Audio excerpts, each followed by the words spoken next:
Hi, welcome to my workshop. Today I want to tell you about my Ultimation tools and show you how I use them and why I don't think I could live without them. This first started a couple years ago when I saw the Ultimation Sander online. I'd been looking for a disc sander and this met all of my goals. So I went ahead and ordered one. And I was super impressed with the quality of workmanship and its ruggedness. Now let me start out by saying I'm not very good at making videos, and I know my hands will be in the way some of the times. But this shows you an overall view of the sander. It's got nice ball bearings for the disc, an adjustable table, and an adjustable angle guide. It's very well constructed. At its simplest, you can just stick in a piece of strip wood and get a perfect 90-degree angle on it.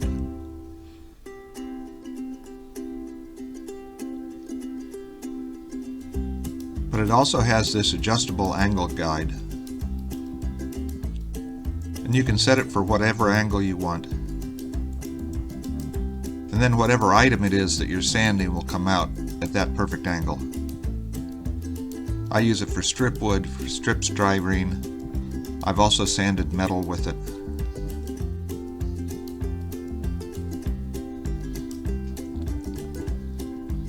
I also use it for my sheet siding. In this case I have one wall that has a slight angle on the top. I've already cut the siding at that angle, but this gives me a nice smooth edge at it, and I'm sure that the angle on it is perfect.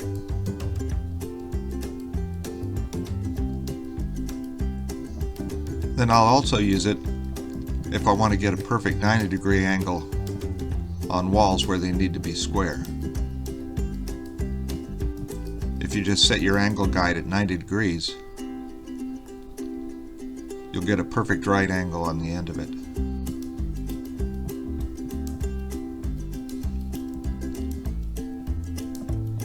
Now, if you have the luxury of having a workbench that you can use clamps on, it's also made so it's very easy to be clamped onto a workbench. If I have some heavier items that I'm going to be sanding, I'll sometimes do this. It also has holes in it where you could bolt it to a workbench if you wanted to.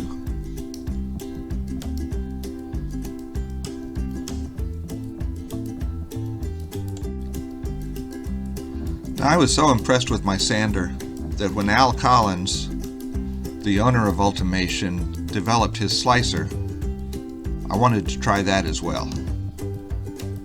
This is not your ordinary chopper. What the slicer can do is give you a perfect square cut on a piece of strip wood. I use it mostly for when I'm making bracing for inside walls that I'm building on a wooden kit. Since I mostly work in HO scale, most of my strip wood isn't very heavy, and the slicer has no problem going through it.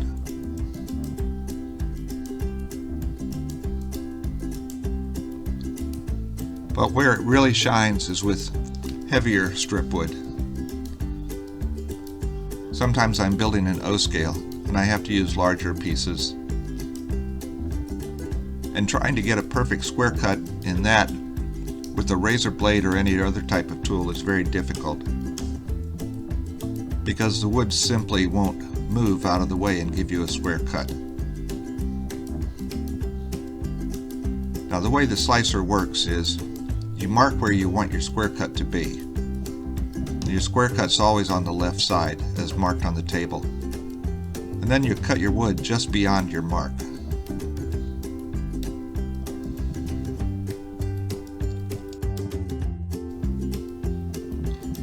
As you can see here, I've cut a little beyond my mark. Then when I put the strip wood back under the slicer,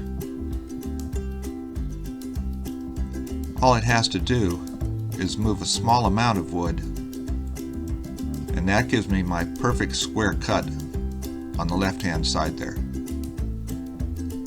The right-hand side is called the offcut.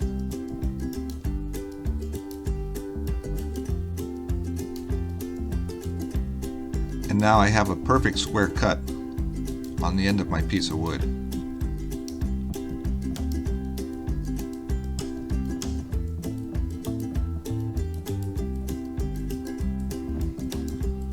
One of the other really nice features of the slicer is the fence that comes on it.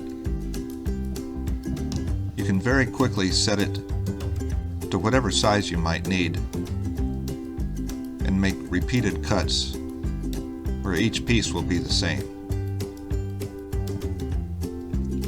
Now with small strip wood like this, I don't need to make multiple cuts to get a square cut.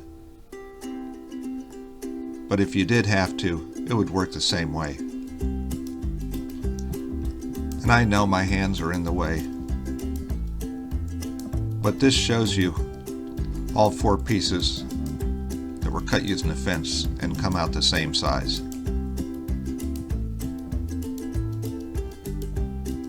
It also is very easy to change to whatever angle you want to cut. You don't just have your popular preset angles. You can set it to whatever angle you need.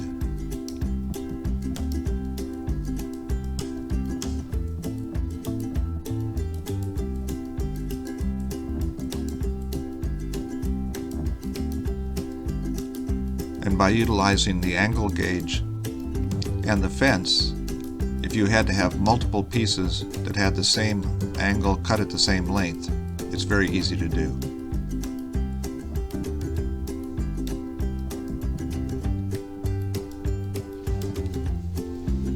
And just like the sander,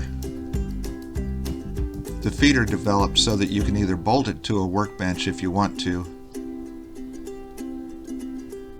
or in my case, sometimes if I have a lot of pieces that I need to cut, I'll just clamp it to my bench.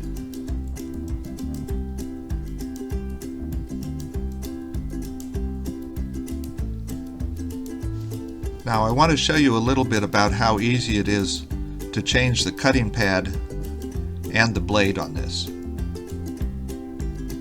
But don't take these as instructions for how to do it. If you get one of these tools, the Ultimation site has much better videos showing how to change the blades and how to change the cutting pad. But this shows you how easy it is to change the cutting pad once you've used one up, which I still haven't after having it for a year. I'll put a piece of tape over the blade just to protect myself. But it's that easy to put in a new cutting pad.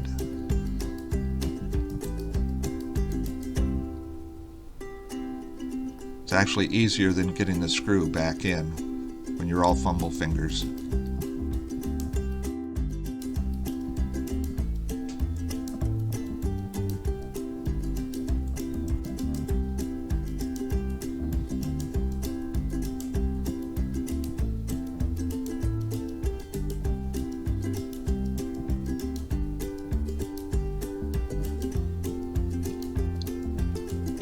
And then once you have both screws back in, you have your new cutting mat in place.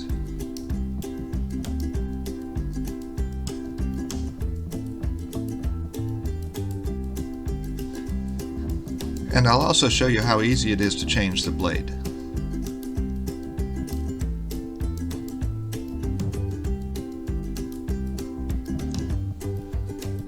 And I don't put tape on the blade when I do it, because I actually found myself in more danger of cutting myself putting the tape on the blade. But it's very easy to do, and you're able to do it without really having to handle the blade very much except from the sides. So taking the old blade out and putting the new one in is quite easy.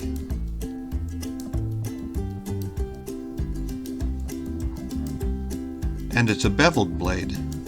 That's how you're able to get that nice square cut on one side. So you have to make sure you have the blade in the correct way. Again, there's better instructions than this on the Ultimation website.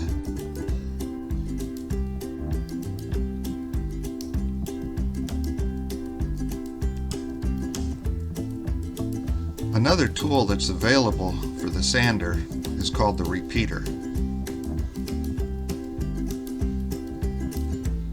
And just like a fence, this allows you to get repeated sandings to the same length, whether it's straight or at an angle. And it's easy to install. You're able to use the sander with it installed if you want.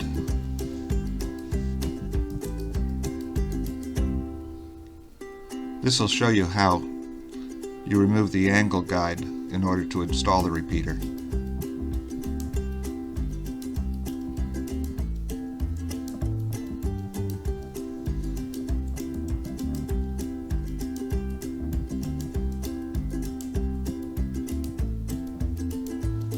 It's a matter of taking one of the set screws out and then the clamp off.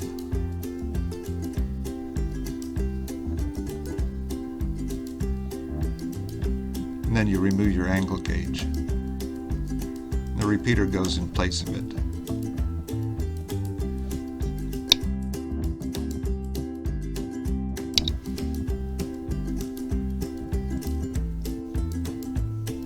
Then you just reverse the process, putting on the clamp.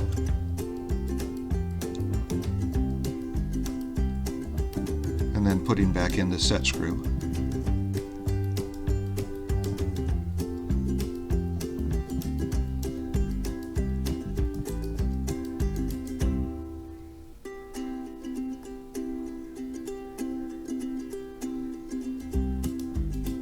The lock nut is on the bottom because the set screw isn't clamped all the way down, but you don't want it to back out on its own.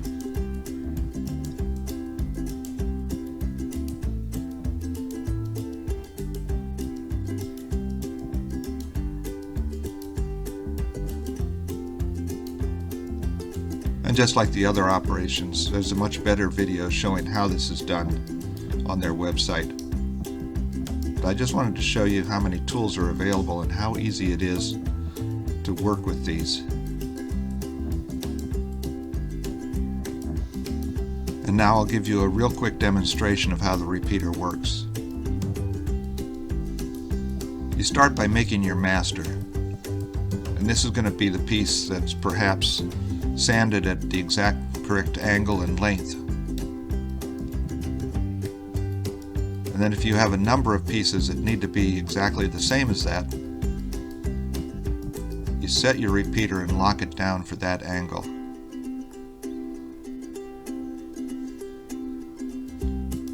And it even has a dial indicator on it, so you can see how far other pieces are off. Then you just put your other pieces in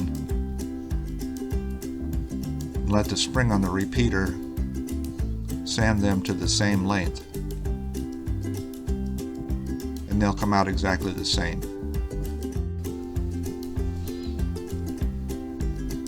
There's not a single structure that I build where I don't use one or both of these tools, sometimes in many aspects of building it. And if you enjoy modeling, you probably enjoy working with tools. And these are very precise. Now I want to be very clear. I don't work for Ultimation, and I don't get anything out of promoting their products other than the enjoyment of sharing the tools that I've found very useful with other modelers. I think you might find them useful too if you were to pay a visit to their website and see what they have to offer. I want to thank you for watching.